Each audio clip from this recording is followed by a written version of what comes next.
This is criminal behaviorology. To assist the criminal and civil justice systems. To improve our society. A podcast like no other. Here is your host, Timothy Joseph.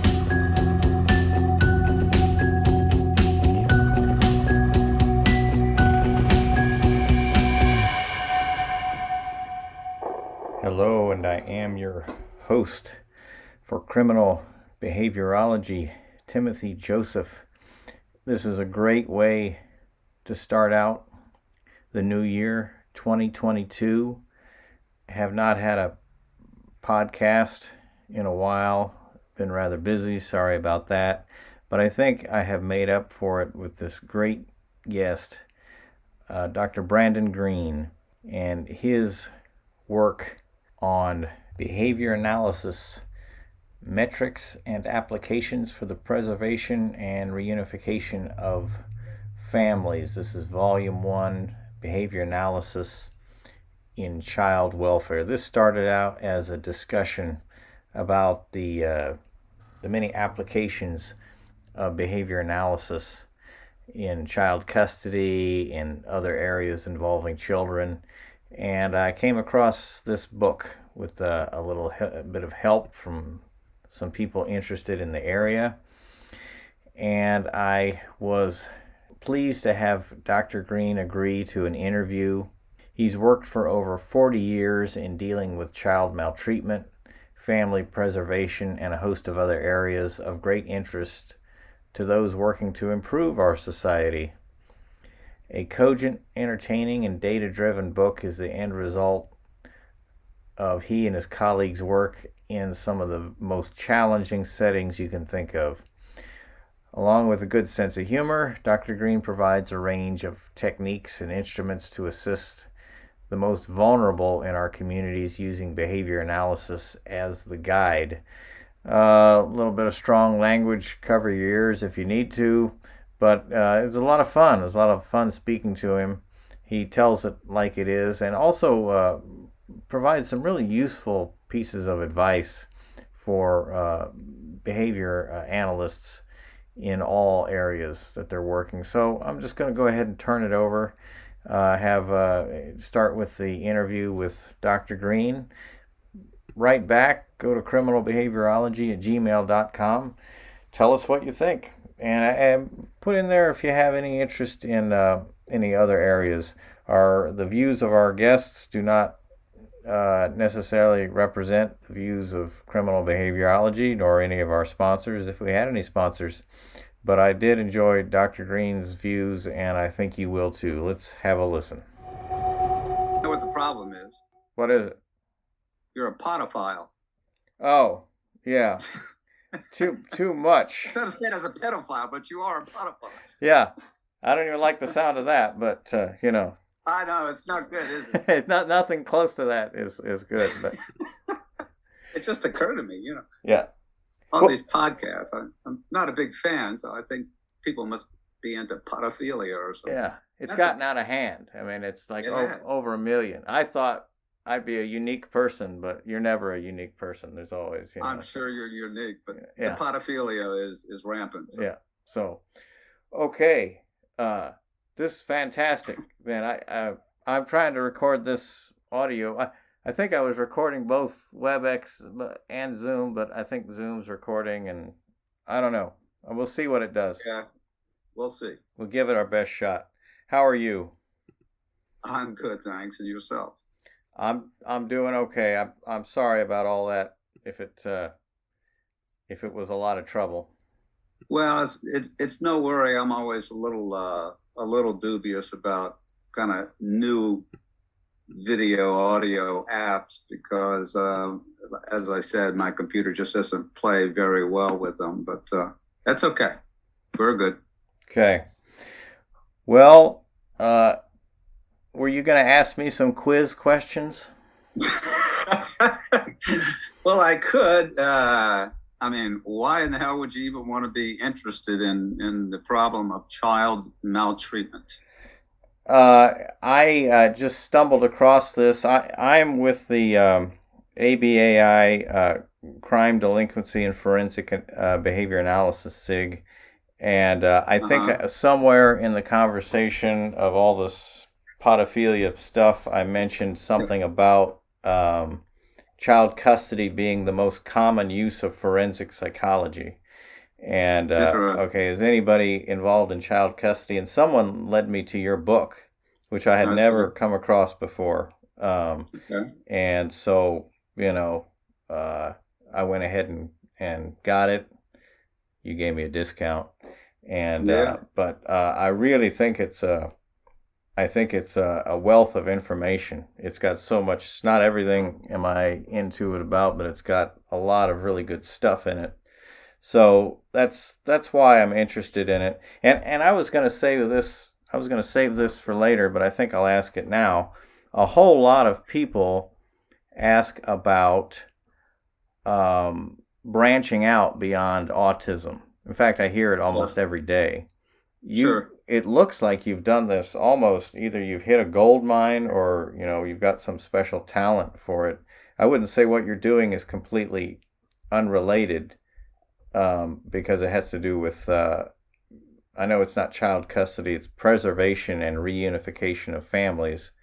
But you seem to have just stepped right into this and really are applying, if you look at the book, like really, it's what I think what behavior analysis is supposed to be, is data-guided decisions, not just using terms, but really guiding. So, what do you say to that, to all the people that want to work in something outside of autism? What do you think about that? Yeah. Well, I usually have one of two responses, and it depends on whether I've had a nap or not. Mm-hmm. If I haven't had a nap, it's shut up and go to fucking do it. Mm-hmm. If I have had a nap, and I've taught for 34 years, and I got that question quite frequently, it's the world's your oyster. And if you have some sort of passion or interest in an avenue of application, then think about the approximations that would enable you to immerse yourself in it. If you have no familiarity, for example, with child maltreatment, but gosh, that sounds like something you want to make a career out of, then what could you do to become immersed in it? You could probably go to a conference. You could start subscribing to some journals that present that kind of information. You can write a paper if you're still in school on child maltreatment and behavioral approaches and so on. So, I don't think that there should be anything that stops anyone from sort of pursuing their passion. But it really is, how much are you passionate about it? If it's sort of an ancillary interest, that's one thing, and that's okay. If you're kind of dedicated to a line of work that is maybe more traditional or familiar, and you're quite happy with that, but you just want to kind of get educated a little bit about the diversity of the field, that's one thing. But if you really want to pursue a specialty application, then you're just going to have to immerse yourself in that series of approximations I mentioned and see where it takes you. You have to kind of follow your nose. Okay. In my particular case, it could have been anything to do with children. The irony, of course, is that the discipline as an application, that is ABA, was really founded by developmental behavioral psychologists, right? Beginning with Bijou and his colleagues and disciples, the obvious three. They were all immersed in issues having to do with children. And I can't necessarily explain why the field narrowed a bit, why the diversity of their interests don't seem, and I could be wrong, but don't seem to be reflected to the extent that they were some years ago.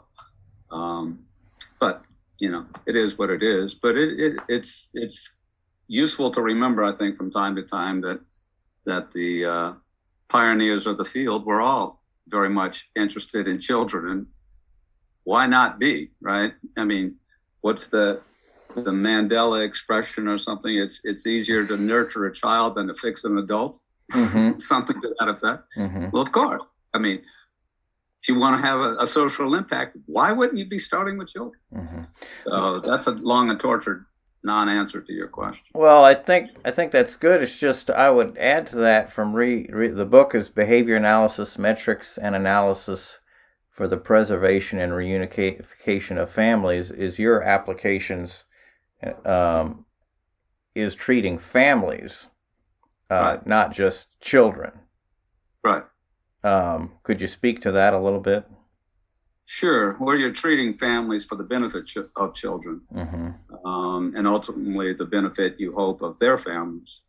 But there has been sort of a long tradition in applied behavior analysis of what's called parent training. And that usually has involved a dyad. It's usually a mom and a child who's presenting the most problems.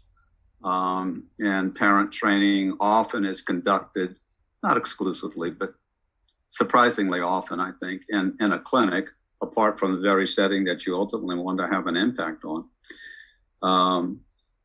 And as we got into it, dealing with some of the more challenging folks you might come across, struggling with how to best raise their children, we gradually realized that we had to do more than just sit down with a dyad. We had to do more than just go in their home and sit down with a dyad.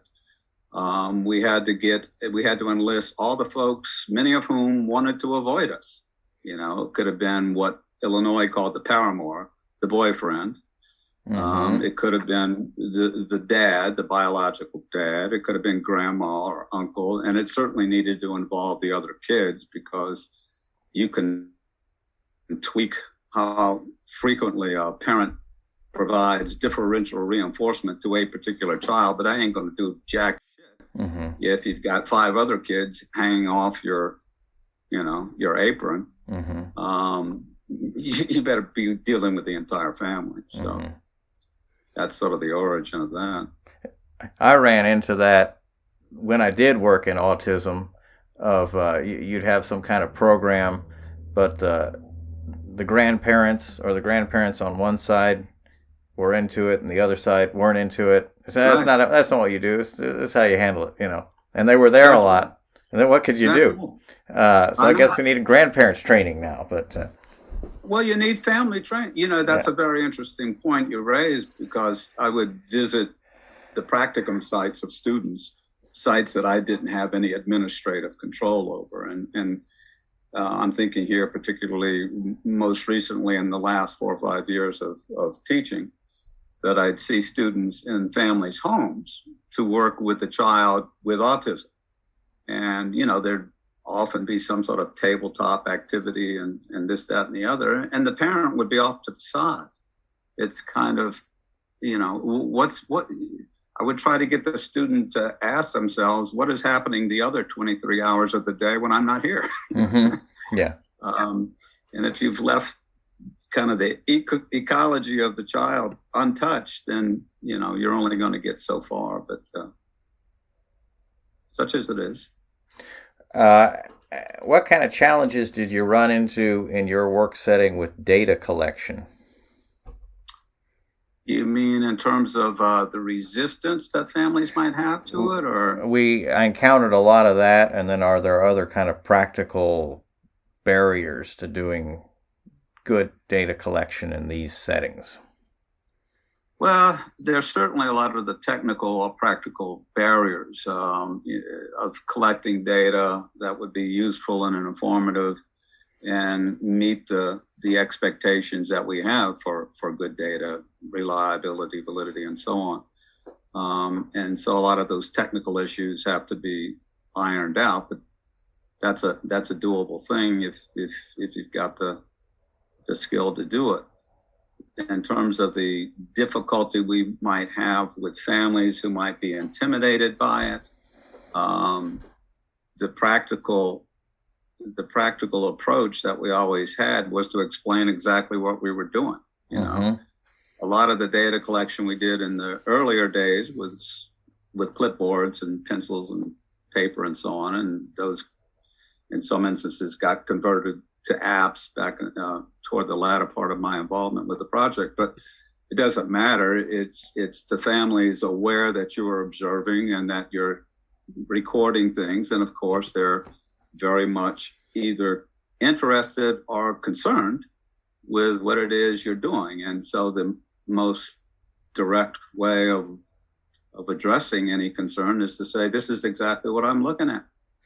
And it will be informative with respect to our ability to provide good service to you. And if there's anything you would like a copy of, we will provide it. So it's all being transparent and upfront. I think that was important. In your work, these are, correct me if I'm wrong, but these have been referred by the court or mandated by the court to receive these services. And do you think that helped with the whole process? Yes and no. The mandate came from the Child Welfare Agency. Mm-hmm. That mandate might be echoed by the court. Mm-hmm. You know, the court might say, yeah, you need to cooperate with whatever the Child Welfare Agency says, and that agency was Department of Children and Family Services, or DCFS in Illinois. So the court may say, hey, you need to do what DCFS says, and DCFS says, hey, family, you need to do what 12-Way says. Does that help? Yes and no. Mm-hmm. You know, the reality is that if somebody is been resistant to intervention by the child welfare system, they're not going to be any more inclined, at least out of the chute, to cooperate with us. I mean, people sometimes get the impression, oh, you were ordered to do it, so therefore you got cooperation. These people have a history mm-hmm. of saying, screw you. all kinds of court orders they don't comply with. So exactly. So, I mean, there's nothing magic about the mandate, to tell you the truth. And for many years, the reality is that despite that mandate, some family members, and it tended to be the male adult, father or boyfriend or whoever, that avoided us. Mm-hmm. You know, that would say, you know, I'm tempted to slip into the role because we did a lot of role playing with trainees or students back in the day.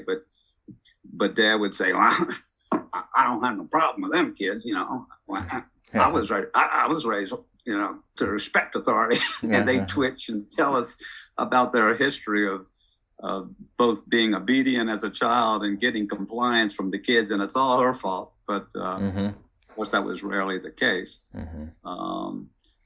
Bottom line is we had to enlist everybody, and that usually involved a combination of being explicit about the ramifications of cooperating and the ramifications of not cooperating. Mm-hmm. And it also meant sometimes selling ourselves by responding to the inevitable question from parents, particularly to our students, our graduate students, which was, well, how many kids do you have? Mm-hmm. Well, none. So they had to be prepared to respond to that. And the preparation that we gave to them was that I may not have any children. In fact, I was late in life having children. But I could tell parents, if I can show you something that works, then I'll expect you to be able to do it. Mm-hmm. You know, if it doesn't work, then tell me to fuck off. That's mm-hmm. fine. Got no problem with that. But if it works, we got the expectation that you'll give it a shot too. The proof will end up being in the pudding then. It will be in the pudding, we hope. Some kind of pudding. Yeah. What are critical family periods, and how does that relate to your work? Well, it's a term that I coined. Of course, it's a derivative of the idea in developmental psychology of critical periods. Right? And there are points in the development of a child that are points of inflection, points of opportunity to really serve that child well in promoting their capacity for adaptive behavior.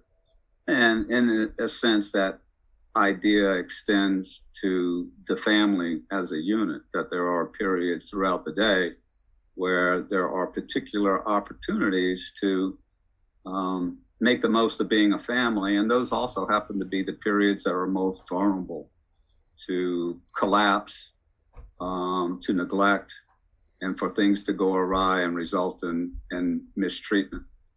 The child who doesn't go to bed when he's supposed to, or isn't fed regularly and predictably, or who is unsupervised during periods when you and I might have our children on our lap, then those are critical family periods that if overlooked will result in problems, will result in harm.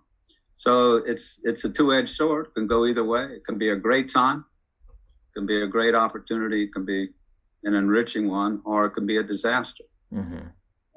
And for many of our families, the structure of predictable child care occasions were often absent. You know, it was just, there was no circadian rhythm to the day-to-day life of the family. So, you know, a first order of business, in many cases, not all, was to help them establish those critical family periods. It was always interesting, really, because you could go into a family's home where what you and I would consider to be a mealtime, and by mealtime, I don't just mean the period when you sit down at the chair and eat food, but the preparation, the arrangements, the cleanup, and everything that goes with it, which could span several hours. You could often talk to a parent, particularly a mother, like, oh, what would you like to see happen? If you could wave a magic wand between the hours of, say, 5 and 7 p.m., what in your ideal world would you like to see happen? And the words that first come out of their mouth generally tend to be, well, it sure would be nice if we could just sit down, and then they stop. Oh, well, that's not going to happen. They interrupt themselves, you know? And they go into, well, it's just chaos. But you can see a glimmer of their desire to have a little more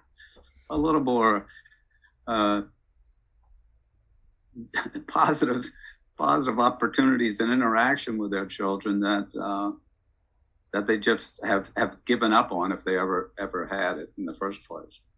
So that's probably a longer answer to what you wanted to know about critical family planning. No, that's good. Is that what the old psychologist would call the learned helplessness? It's just their situation has made them like, you know, okay, that's not going to work, forget it, so they don't even implement anything. Yeah, learned helplessness, it kind of pervades a lot of the repertoire of our families, or eliminates the repertoire, I guess you could say. In cases where children are separated from the family, is the goal always to return them home? And just, okay, big picture, when should parental rights, or bigger question, when should parental rights be terminated? Yeah, well, good question. I mean, our catchment population, if you will, the population that we were, by the terms of our contract, bound to serve, were in fact families where the goal was either to keep them intact. The kids were, you know, still at home, but they were teetering on removing them. Or the kids, in fact, had been removed and placed into foster care, yet the goal was to return the child. Society's preference is usually, of course, to keep families intact. We don't like to use the foster care system if we don't have to. We don't like to terminate parental rights if we don't have to. Parents own their kids, much like we own property. I mean, that's the heritage of the whole child welfare system. And so generally the goal is going to be, except for in extreme circumstances, to keep the family intact, or to reunite them if they're not intact. And that was our mandate. Now, there is a population that we did not have contact with, which might be the population of cases where the harm that's been inflicted on a child is so egregious and so severe that there's no consideration whatsoever with with reunification. There could be a death, for example,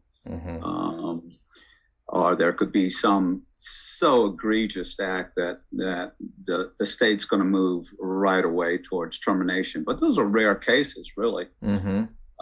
You hear about them in the news, and some of those, in point of fact, where you think there's going to be a direct move for termination, it doesn't really happen. But the ones that do are, one that comes to mind is where a family left a group of, I think it was 3 kids, all below the age of 8 or 9, and the mom and dad went on a 10-day holiday to Hawaii and left the group. See ya, we'll be back. But the 9-year-old, real good kid, he can probably handle it. When that gets discovered, there's not going to be a whole lot of consideration, probably, for trying to keep that family intact. They're going to move for termination of parental rights pretty quickly. But a lot of cases would surprise you that the district or the prosecuting attorney might come on TV. Yeah, we're gonna resolve this with termination and so on, but it tends to morph into something less than that. The other kinds of cases sometimes that are directly likely to be considered for termination of parental rights are ones involving severe sexual exploitation. Our society is very touchy about matters having to do with sexual encounters between children and adults. And if there's been some particularly egregious exploitation, then you might see an attempt to terminate early. And those are more likely to be the cases that are considered for criminal prosecution. Most of the cases that have to do with child abuse and neglect, students were often surprised. Your run-of-the-mill abuse and neglect is not a crime. It's a civil infraction. It's not a criminal infraction. The cases are heard, most of them, in a juvenile court, which is a civil court, not a criminal court. But egregious kinds of acts of sexual exploitation often get pursued more along the criminal lines. It's a tough case to make, but those are the kinds that are more likely to be pursued criminally. Since the children are owned by their parents, in fact, and if there is a termination, then they are owned by the state, right? They become a ward of the state. Right, with the hope of some sort of more permanent arrangement, meaning a more family-like arrangement, adoption. But in the interim, there's going to be, if the rights of the parent are terminated, may mean a protracted period of foster care for the child. I'm just wondering if that's like part of the reason the state is not necessarily very keen on terminating parental rights, because then they become the owners and are then responsible until they can pass it on to somebody else. Well, very true. I mean, it's kind of two sides of the same coin. You want to see the family of origin survive if it can, and you certainly don't want to assume the responsibility for raising a child outside of a family. So if it does become necessary to terminate parental rights, then the first move will be to see some sort of adoptive arrangement can be established. So in the book, there's numerous, I can't even list them all, but they have instruments to help you in your work, if I'm using the right term, instruments. And sure. I think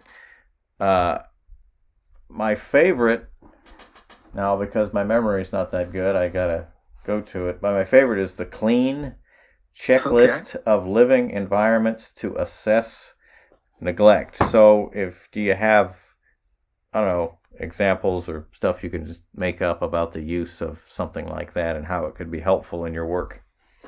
Well, a lot of our families had an allegation, which ultimately was substantiated, of what the state of Illinois called environmental neglect, right? Which means if you were to walk into that home, you'd say, oh God, find me a hard chair if I have to sit down.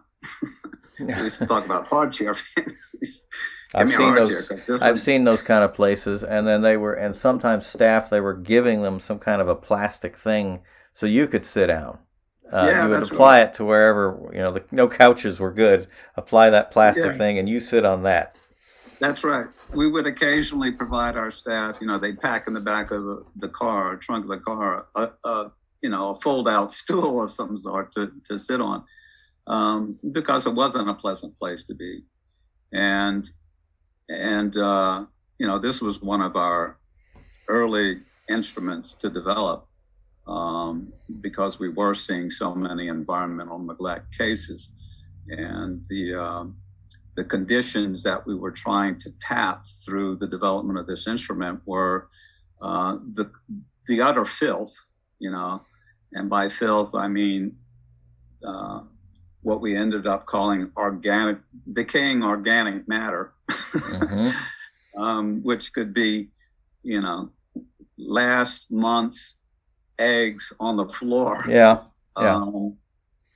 trash spilling all over into the room and so on, and another dimension of that was just the accumulation of items that, the laundry, that's a generous word. It was just cloth and clothing and piles of refuse that could literally block your ability to move from one room to another.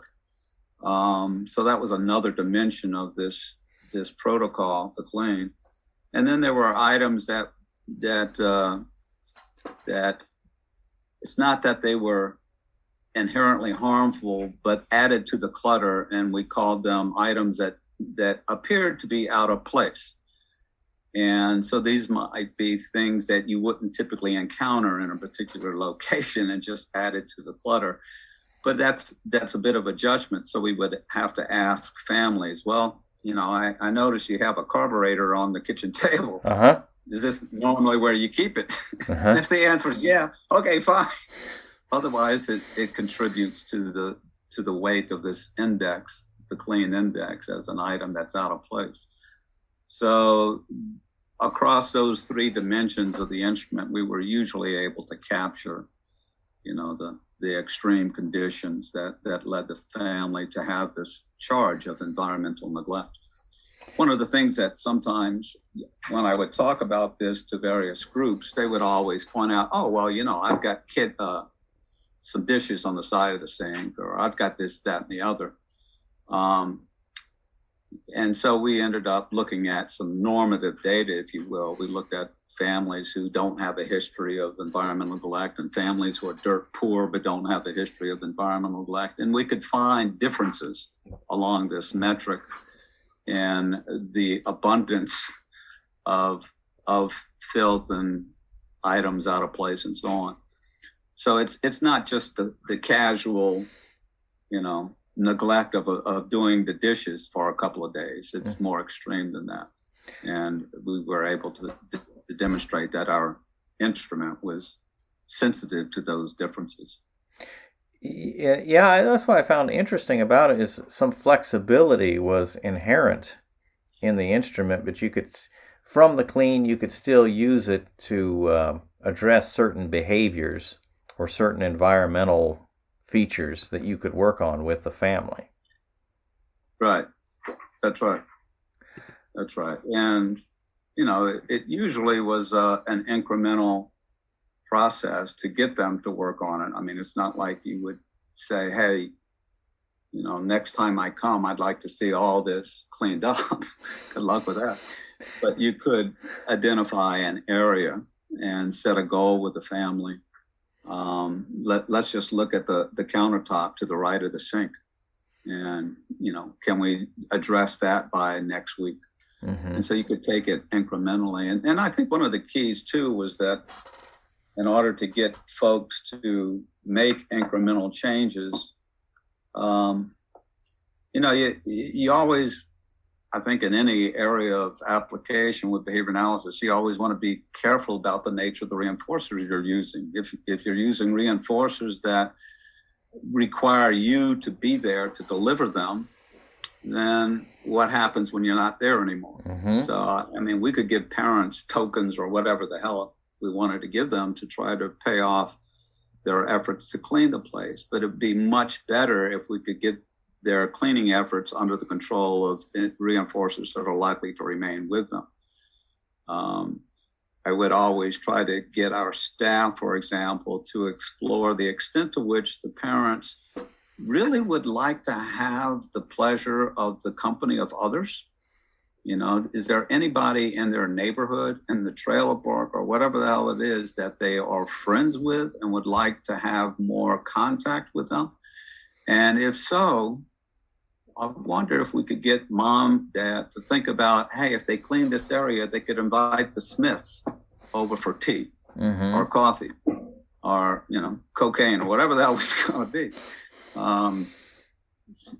So that the reinforcement would be, if you will, intrinsic or indigenous to the environment and not just depend on us.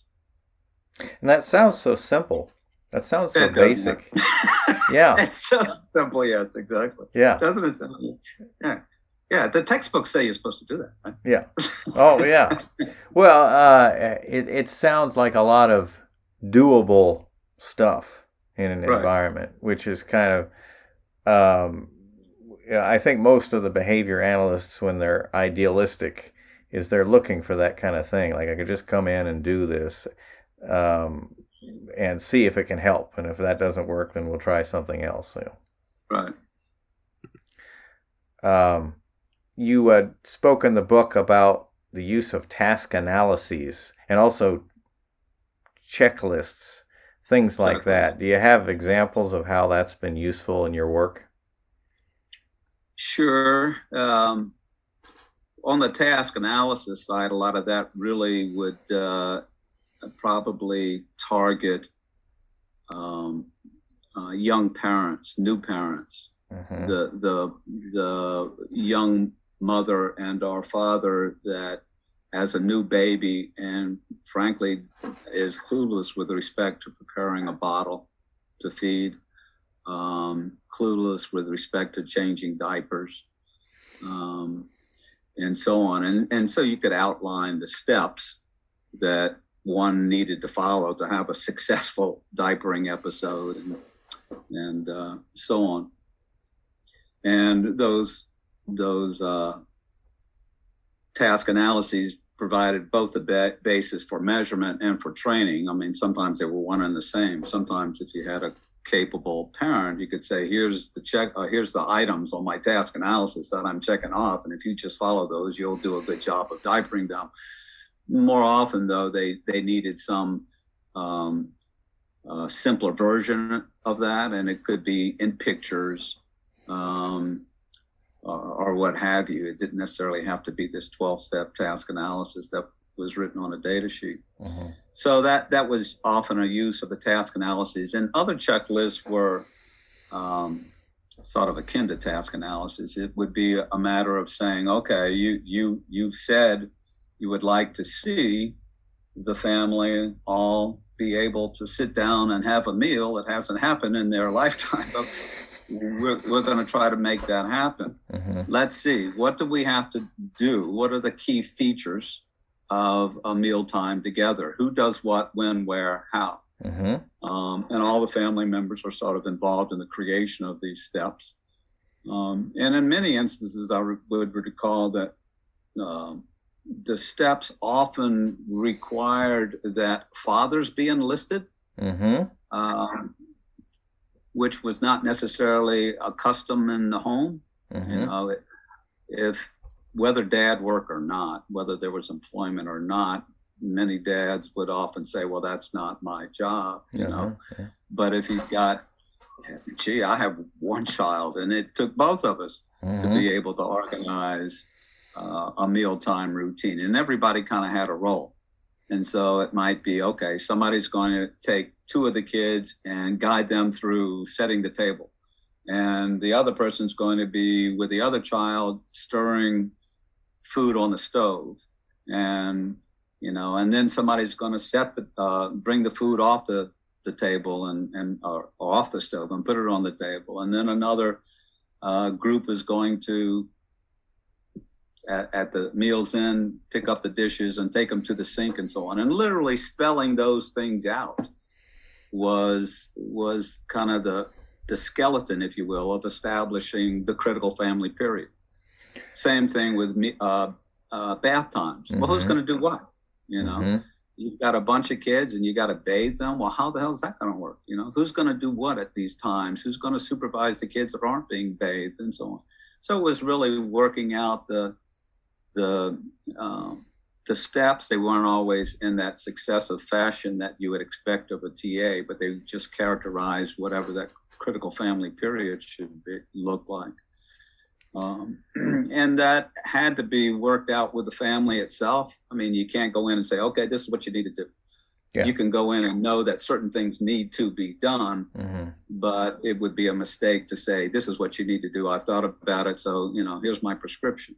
You work those out in concert, of course, with the family members themselves. And that's always the adults, and sometimes includes the kids, depending on how old they are. There's a negotiation process to something like this? Negotiation process. Yeah. I mean, you know, certain things can't be overlooked. They're non-negotiable. Right. Like kids have to eat. But a lot of the way we might go about it could be negotiated. And you also have times in the course of that of changing other facets of the family's relationship with one another, right? You know, so I think I mentioned a case where a dad, nice guy, had difficulties with a couple of the children who weren't his biological children, and he was impatient with them, and he had physically abused them, and so on. And we knew the periods of the day when this happened, and a lot of it happened around meal times and towards after meal times during bed and so on.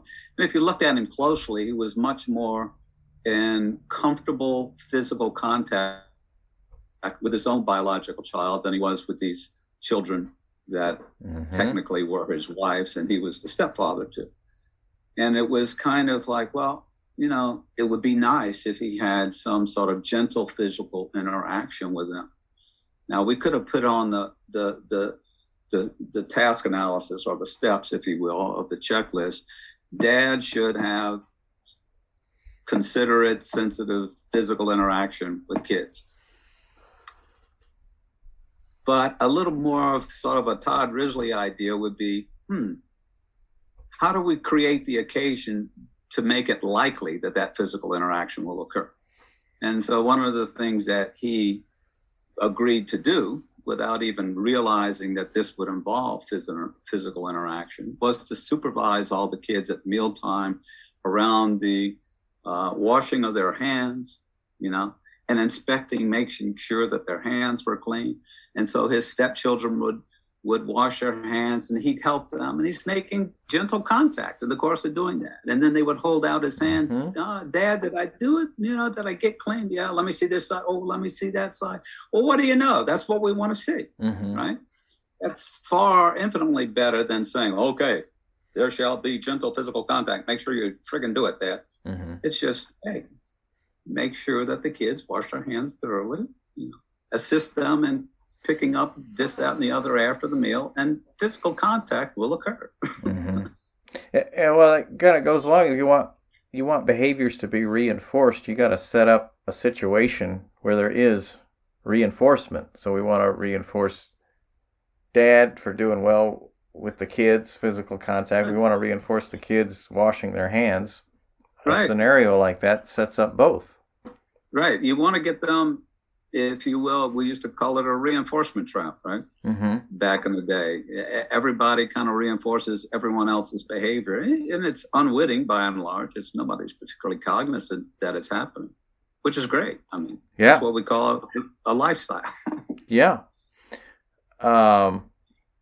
Chapter 13 had, this was interesting about protecting children from lures. Like you had Confederates pretending to be the kind of people that would abduct children. So it's basically making children less prone to a certain kinds of crime, which I find very interesting. Can you talk about that a little bit?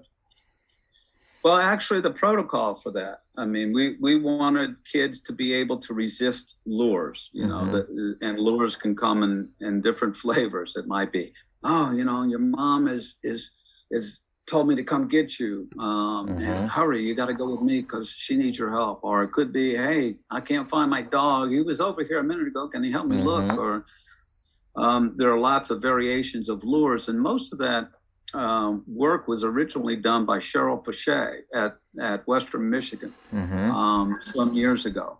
And so our protocols were really an adoption and an adaptation of that. So we would, and it turns out our kids are particularly vulnerable, I think, to lures because adult attention is something that they lack so much and are particularly amenable or vulnerable to exploitation because of that. And so, we would stage an environment where the opportunity to lure the child could be undertaken. And, usually we had to work that out in concert with the local police because sometimes we would attempt to lure kids off the playgrounds. Who might see what's going on, call us in. Yeah. And so we would, make contact with the police and say, hey, this is what we're up to. So if you get a call, here's a number you can call back and make sure it's us. Too many concerned citizens out there. Yeah. Yeah, exactly. And so, it's just so easy to lure a child. In fact, so easy. I used to tell students that I would give them a test, that if they could lure a child successfully, they could stay in graduate school. But if they couldn't, they needed to find another career because, clearly, if you can't get a kid to go with you, what kind of person are you? Yeah. You're not a people person if you can't even do that. And not a child person for sure. Yeah. I mean, it's just too easy.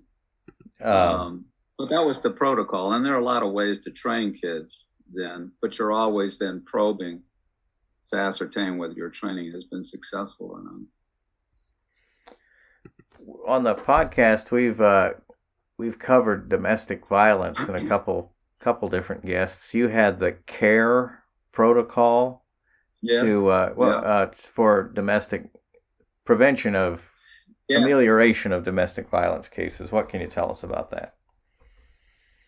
Well, I mean, as you no doubt know, there are just a lot of different facets to domestic violence. But one of the things that we wanted to try to do was sort of inoculate our victims, women particularly. I mean, sometimes men are victims of domestic violence too at the hands of their female paramour or wife or whatever. But more often than not, it's males perpetrating violence against the females.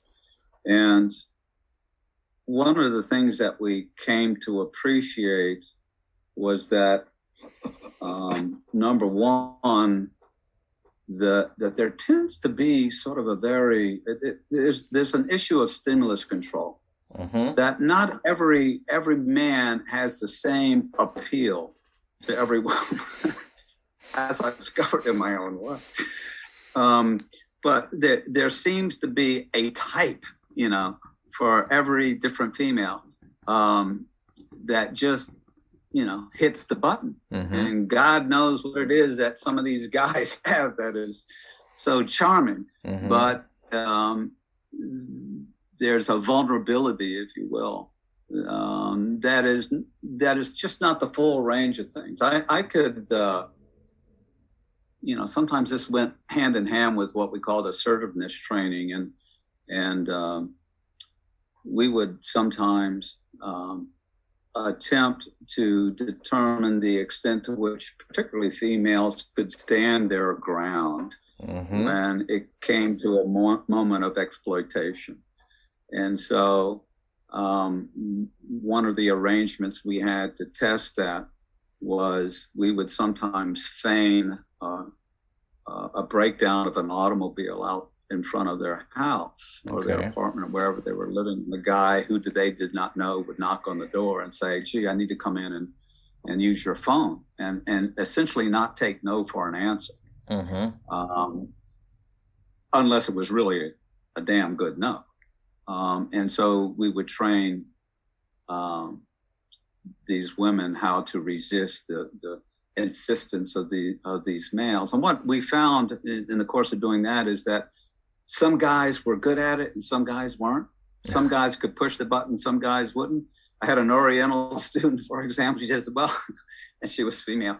She says, Dr. Greene, I tested Miss Smith, and I knock on her door. I say, I need your beer, please. And she would not let me in. She does not need training. Sweetheart, let me show you how you get into her house. But coming back specifically to the domestic violence, it's the same sort of thing, is that there seemed to be for each different person vectors of exploitation that the guys could use. And sometimes it was charm, whatever that looked like.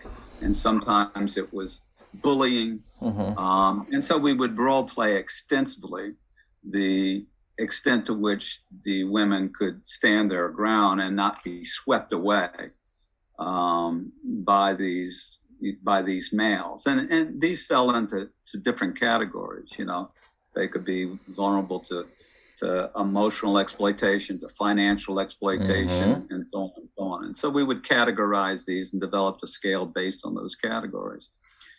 But in order to serve these families, what we found was you got to do a lot more than just counsel them, as is the case at the Women's Center or something where they may have gone to. You got to do a hell of a lot more than counsel them, because they're going to go back to this guy. Think about what their opportunities in life are. Well, they don't have a job. Oh, okay. So they're dependent on somebody else for an income, maybe this guy. They don't have any other social contacts. Oh, so we have to help create those, right? Do you know a sewing group, a church group, or whatever it might be that we can bring them into contact to replace this doofus, all right? They're probably going to need assistance procuring a job, right? They're probably going to need to get an order of protection. All of them say, oh yeah, I'm going to get an order of protection. Well, they don't. So you kind of have to take them by the hand. Let's get an order of protection. And then you have to teach them how to exercise it when the moment comes. You probably have to teach them as well some emergency procedures when you know, good old Joe comes knocking on the door. So there's a whole host of things to consider. The protocol we talked about in the book is really the one that just attempts to quantify, if you will, or assess their vulnerability to domestic violence. And their scores tend to improve. That is, they become less vulnerable to the extent that we do all those things that I described: getting the order of protection, getting an opportunity for employment. Transportation's a big one, not being dependent on this prima donna for transportation, and so on. So you really have to kind of build the support system that most of us have as a matter of our daily lives, but you have to kind of build it piece by piece for these women in order for them to get out of the DV trap. And it's nice if you can find a boyfriend who's not a prick. Yeah, I mean, yeah. If you can do that, then yeah. Well, I had covered before, I believe it's the Bell and Noggle 2000 something. It was an article about domestic violence and behavioral economics, which I thought if there's, you know, when I read that article, it's like if there's any good point to it, it's a good explanation of, okay, yeah, you want to get out of it, but what happens when you get out of it? You know, do you have a place to live? Do you have, are you getting bad feedback from your own family members if you've ended the marriage? You know, what are the economics of this? And that's a good explanation of that problem they have with getting people to leave bad guys. Yeah, you've got to have the resources, and you have to have the repertoire to exercise those resources. So it's not just a simple matter of, you know, counseling on the couch there at the women's center. There's a lot more involved in it. Otherwise, you can just about guarantee she's going back with this guy. And if not this guy, one that looks an awful lot like him. Yeah. Yeah, it'll be a replacement of the same thing. And that's the phenomenon that they see. So in domestic violence work. So the use of the behavior analytic metrics, you did some work on that for visitation requirements on like data collection and visitation. Right. You recall that? Can you tell us about that? It was a very interesting part of the book, I thought. Well, it is interesting, more so here recently. I know you've got the criminology, criminal justice background. I've joined a listserv here recently, and after we're done, I'll give you a link to it if you're not already kind of on this listserv. But it's mostly populated by folks who are either in psychology or law or both. Mm-hmm. And they do things like competency assessments. Mm-hmm. And I've found that kind of interesting because they do talk quite a bit about the process they use to ascertain whether somebody is competent, whether it be to, remain a parent or competent to stand trial, or many facets of competency. And I've been struck by this idea that somehow you can use an instrument to ascertain whether the parent is going to be competent or not, when I don't really think that's the case. I think you have to use a process to determine that. And that process also needs to include opportunities to extend their competence, to develop their competence. Yeah. And so that's sort of what the visitation protocol was about, is that when we had families that were separated, that the children were placed in the foster care, and yet there was the hope and the goal by the child welfare system to return the child to parental custody if possible, rather than sort of do some sort of psychological assessment, and parents would have had that as well. We wanted to reintroduce them to the responsibilities of parenthood through a progressive process of visiting with their kids during critical family periods to see if we couldn't develop greater parental and family capacity to establish, sustain, and enjoy those critical family periods, to identify the things that might pop up that would preclude us from trying to push this whole visit towards reunification process. That would be a red flag, that would tell us, you can't go any further, or yeah, you can, and so the idea was to arrange for an incremental process of spending greater time with the kids, spending more time during critical periods, spending more time in the context that was present when the kids were removed from parental custody in the first place. So, for example, I think we gave a case where mom lost custody of her children and was living with a boyfriend who had nothing to do with her loss of the children. He wasn't in the scene at the time that she lost her children. She had lost her children while with another man. Well, doesn't matter, because guess what? These kids are coming home to her and this new guy. So he has to be part of the scene. Right. And you would be reasonably concerned that the events that led to the kids' removal that involved mom and the prior boyfriend or father might reemerge with this new guy. So the plan might be, let's increase visits progressively, contingent on mom being able to reach certain expectations at various points along the line, but also contingent on him being able to do so.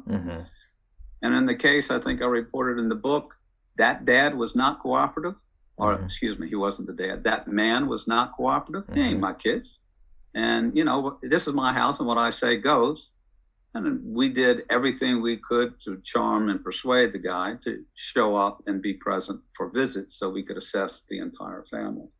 He refused to do so. And when it got to the point of us making a recommendation, do we go any further?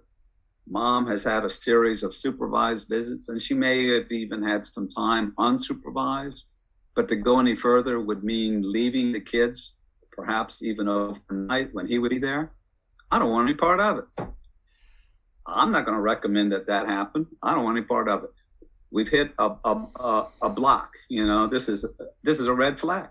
Mm-hmm. This is just what the functional assessment people do, right? Mm-hmm. It's kind of like, here's the problem. Yeah. And sure enough, we stopped, and the case kind of has its own life after us, and counselors took over, and this, that, and the other, and ultimately the family was reunited, and ultimately he hurt the kids. Uh-huh. Hello. Yeah. Hello. Yeah. Who knew? Yeah. You had some indication there, pretty strongly. Yeah, some indication, right? And very much under the same circumstances that the mother and the biological father had harmed the kids in the first place. It was almost like deja vu all over again. Mm-hmm. For sure. There's been legal action taken about allowing parents separated from their children visitation time. You mentioned that in the book, that they say, okay, the description of it seemed pretty loose how they would handle it about allowing visitation. It's like, well, we schedule it, and then they might not show up. It's a pretty important thing, but you were involved in showing, I don't know, the need for visitation, and in a way to make it a good system to get visitation. Well, yeah, of course, through 12 Ways, through our work with our families, visitation was a cornerstone. It was the period during which you could shape on the family's capacity to get along with one another. On a broader scale, the state of Illinois had problems with meeting the letter of the law. In other words, when children are placed in the foster care, it usually is going to be the case that the hope and the expectation will be to reunite them at some point, that there should be some sort of effort to do so. And visitation is a key to doing that, right? That you don't want people to lose contact with one another, that parents should be able to see their kids and vice versa on some regular basis. If we're doing it, if we're managing it there at SIU, we want that to be a progressively extended period of opportunity. But at a minimum, the law required in Illinois, as it does in most states, some sort of minimal expectation, which starts off typically at once a week. You'll have a visit once a week, and there's some discretion about whether that visit will be supervised or unsupervised and what have you. But the state wasn't doing that. The state of Illinois was failing to meet its minimal obligations. And so because of the work that I'd been doing at SIU, or I should say before that because of the state's failure to provide adequate opportunity for visits, the state was sued in a class action suit, a federal class action suit. And the court found in favor of the parents that yes, you have been denied the opportunity to visit your kids on the schedule that the department itself says they should be visiting, which is typically once a week, and can be more or less, but typically once a week. So, to make a long story short, I think the department and the court realized we really don't know how badly we're failing. We know everybody's not getting the visits, but we don't know how badly we're failing and whether failure in one region is greater than another. And we don't know why they might be failing. And so the role I had with the court through an appointment as what they called a special master was to look at cases statewide to ascertain the extent to which the department was fulfilling or failing to fulfill its obligation to provide reasonable opportunities for visitation.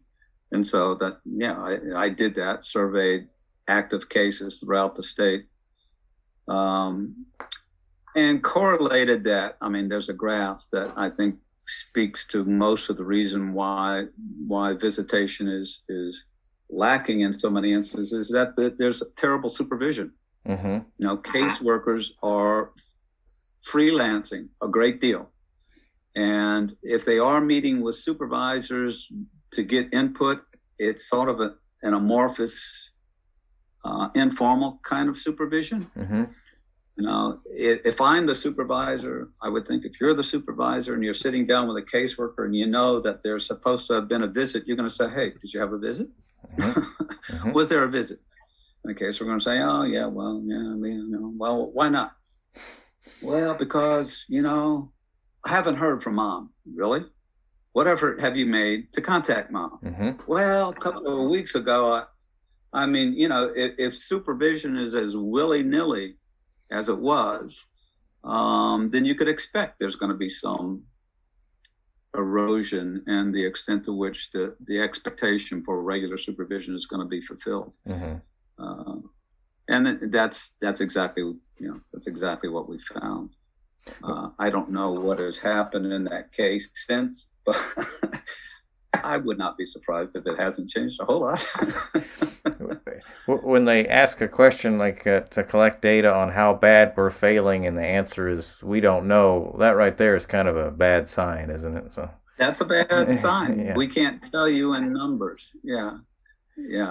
But I think things kind of came to a head in a rather flagrant way during that time period, that a caseworker had documented a series of visits, week after week after week after week. And I don't know what caused somebody to look into it, but apparently the documentation was forged because the child had died some weeks earlier. Yeah. I think we got a problem here with supervision. Yeah. So that's the importance of data collection. It can reveal so many important things when you really look into it, if it's real. Yeah. So where was the oversight? Yeah, the real revealing the truth about the oversight. As far as training for staff, for workers in these areas, you wrote the true litmus test, if I say it right, of competency-based training. What would that be? The true litmus test of competency-based training. Well, as you probably know, the word or the term competency-based training gets thrown around a lot. And it sort of implies that you're going to get some training, and by virtue of that, you're going to be competent. Well, it's sort of competent to do what? To answer questions on a quiz? Right. So for us, competency-based training of our staff was measured by the extent to which they could make contact with families presenting all kinds of difficulties and follow the particular protocol that we put into place skillfully, and in a real life situation, not just in a classroom, although we might do some classroom training, not just on a quiz, although we would quiz, but could they execute the steps that we ultimately expected them to execute by virtue of their training and by virtue of their service on the project.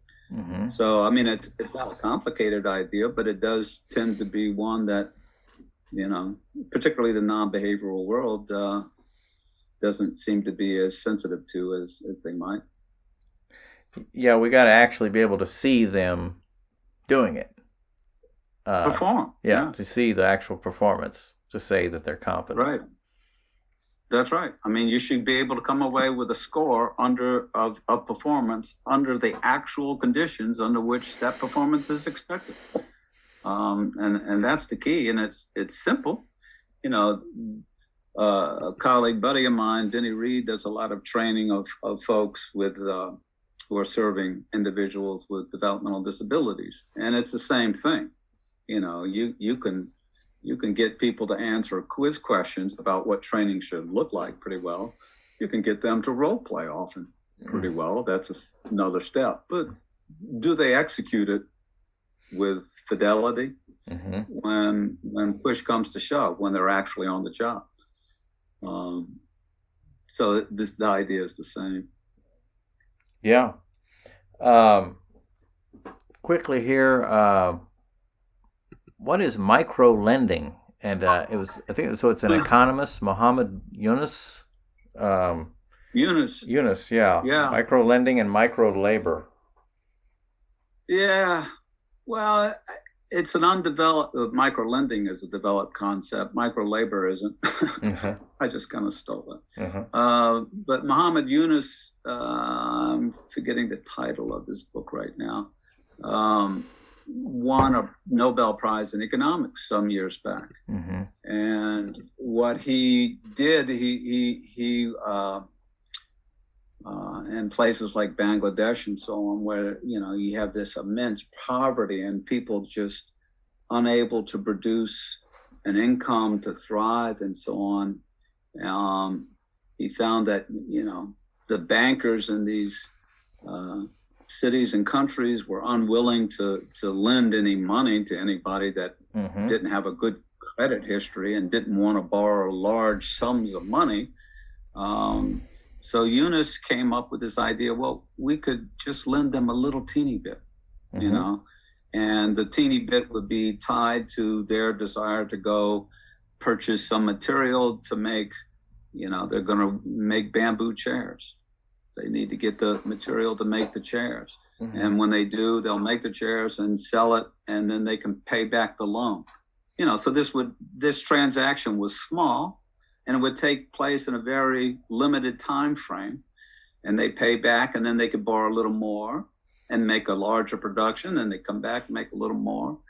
And it was hugely successful. It's what got him the Nobel Prize. Okay. This idea of micro lending, mm-hmm. Not mega lending like is sort of the corporate bank practice. Mm-hmm. So, when I look at our families, the vast majority really are not employed. I mean, they don't show up on the Bureau of Labor Statistics because you're not considered unemployed unless you're looking for a job and don't have one.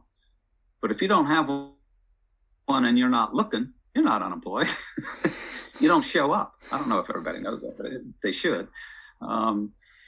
And so many of our families would not be considered unemployed because, yes, they're not working, but no, they're not looking for a job. When they list the unemployed, that's the people looking for jobs. That's right. Yeah. You're jobless, but you have to be, out looking for one. Uh-huh. That's what counts you as unemployed. Uh-huh. Ours just don't fill that agenda because they're not looking for work. And yet they're in a home. Typically, they might be watching TV for protracted hours. They might be sleeping. They might be smoking cigarettes. And I don't think it's an ideological alignment with some sort of party, some mm-hmm. political party. But I think people benefit if their behavior is productive during a period of the day. And productivity doesn't necessarily mean, as it does to you and I, going to a job location, but it can mean that. And I just wondered how we could enable some of our folks to have become, if you will, institutionalized mm-hmm. in a period of just sedentary day-to-day life, whether they could engage in some more enriching activity, something that would be useful to them, and that would pay them something mm-hmm. without jeopardizing whatever source of welfare they might be getting, mm-hmm. right? So we had occasion to look at a small group of folks that we interviewed. We'd ask them, is there, do you have any talent? Do you have any hobby? Is there anything you would like to do if you weren't going to sacrifice your public assistance? Is there anything that you can think of? And some folks said, yeah, I used to work at such and such place. I'd like to get back to doing that. Others didn't have anything, but they say, I love to arrange flowers. So we looked at any sort of productive kind of activity that might be done, determined what the obstacles to doing those things were, whether it was lack of material or lack of money to get the material or lack of transportation to get to the job site, and went through a problem solving process. Okay, what's the first thing we need to do to get you there?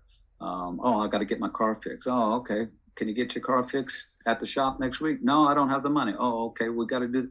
So it was could be a protracted problem solving process, but the ultimate idea was simply to engage these adults in some sort of activity that produced something. And we were willing to pay them. We were willing to assist them. And the interesting thing anecdotally was that the kids would begin talking about their parents' job, which had never happened. Yeah, my dad's got to go to work today, and they would say that kind of proudly. So the impact of people just kind of becoming atrophied. Is that a word? Atrophy? Is it a verb? It is now, yeah, sure.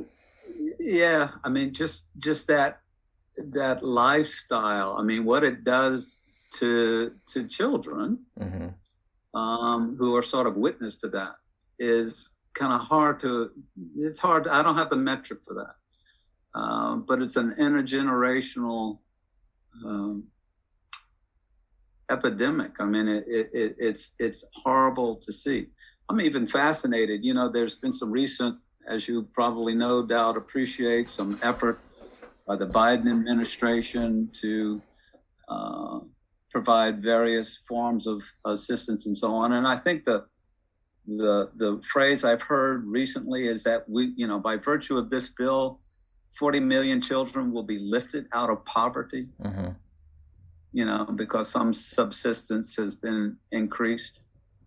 That just strikes me as so unusual of a phrase, because that's not what poverty looks like. Right. Poverty looks like this atrophy that you see among family members day in and day out. And throw some more cash at it. Well, great, but that doesn't change the lifestyle. Yeah, the standard welfare system, the contingency is that you be poor, effectively, that you not get above this certain level, and then we'll keep paying you if you don't. And you're not going to do anything to get skills that would get you above that level, because then you'd lose the benefits that they give you, instead of reinforcing learning these skills that would not require you, that would mean that you wouldn't require that public assistance in the first place. Right. I mean, it's a tough problem. It really is a tough problem. I wish I could have spent more time on it, but it is what it is. Yeah. Great job. So you've been at this a while. I can tell that this book is volume 1. Are there going to be other volumes? I've considered it. I guess I'm wanting to see how this one flies. The interest has been modest. That doesn't inspire me to do volume 2, but if I were to, it would be, we've done a number of things in schools and in daycare and in group homes and so on with kids. So that would be the thrust of a volume 2 if I live long enough to do it. Oh, yeah. Well, you can get online and become like us podophiles, and podomaniacs. We'll call us I like the sound of that better. So. Yeah. I mean, each one has an edge to it, but I can see where you might want to go with podomania. Yeah, that's a slight winner for that one. That's kind of the main things that I really appreciate it. I like the flexibility in some of your work. Like I really think behavior analysis needs more of this kind of, okay, we're going to get this to work this way, or we'll try to. I mean, it's really open to being flexible, at least compared to what I've seen in a lot of behavior. Like, we're just going to do this. It's supposed to be a very flexible thing, but in reality, I don't see a lot of that except in your work. Oh, thank you. Entirely welcome. I don't know. I sure hope this video recording goes somewhere. We'll find out. I'm going to pause it, and I hope to have it. Do you have anything else that you want to say about your work? It's all very interesting. I'll just kind of give it to you. And No, I appreciate your interest, and I guess could leave it at that, really. okay, it's great work. It's Brandon Greene, Behavior Analytic Metrics and Applications for the Preservation and Reunification of Families. The short is BAMA, right? You know, Yeah, roll BAMA. tide, baby, roll tide. Yeah, BAMA. Thank you, Brandon. Maybe we can talk in the Okay. future. Thanks for your interest, Tim. All Good to right. see you. All right. Bye-bye.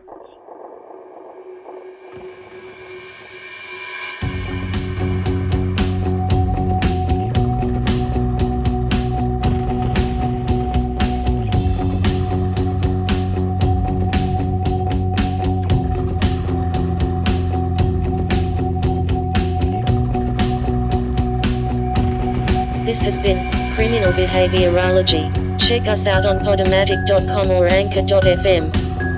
Please send questions, comments and requests for transcripts to criminalbehaviorology@gmail.com.